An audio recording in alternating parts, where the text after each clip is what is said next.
देश की राजनीति में अब सिर्फ संसद और सड़कों पर जंग नहीं लड़ी जा रही। जंग अब इंस्टाग्राम के रील सेक्शन से लेकर कमेंट बॉक्स तक पहुंच चुके हैं। नमस्कार साथियों, मैं हूं विष्णु जंगिड़ और आप देख रहे हैं द इंडिया मूव। आपको एक नाम तो याद ही होगा, कॉकरोच जनता पार्टी यानी सीजेपी। जंतर मंतर पर एक ऐसा हल्ला बोल कि देश के शिक्षा मंत्री तक को इस्तीफा देना पड़ गया था।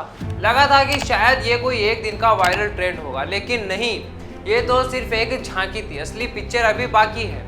सीजेपी की सक्सेस के बाद अब इंस्टाग्राम बन चुका है जेन ज़ी पीढ़ी का नया जंतर मंतर। जी हाँ, युवाओं ने मिलकर शुरू किया है रिजर्वेशन हटाओ आंदोलन यानी RHA। आंकड़े देखिए, महज कुछ ही दिनों में इस डिजिटल कैंपेन के फॉलोअर्स का आंकड़ा लाखों पार जा चुका है।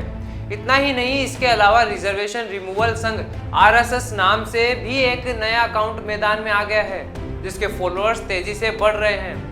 और तो और मामला सिर्फ आरक्षण तक सीमित नहीं है। गाड़ियों के शौकीन और आम जनता भी अब डिजिटल मोर्चे पर उतर आई है। नाम है E20 जनता पार्टी। कोई रजिस्टर्ड राजनीतिक दल नहीं, बल्कि सोशल मीडिया का एक ऐसा तूफान जिसके इंस्टा हैंडल पर 154 के से ज्यादा फॉलोअर्स जुड़ चुके हैं। इनकी मांग साफ है, सरकार E20 पेट्रोल जरूर बेचे, लेकिन पेट्रोल पंपों पर 100% शुद्ध पेट्रोल का विकल्प भी होना चाहिए, ताकि जनता अपनी मर्जी से फैसला कर सके। अब सवाल यह उठता है कि क्या देश में अपनी बात मनवाने का तरीका बदल चुका है? क्या अब संसद के घेराव से पहले इंस्टाग्राम पर डिजिटल आर्मी खड़ी की जाएगी? कभी सीजेपी, कभी RHA और कभी E20 जनता पार्टी। क्या यही वो नया जेन ज़ी फॉर्मूला है जिससे सरकारों को हिलाया जा सकता है?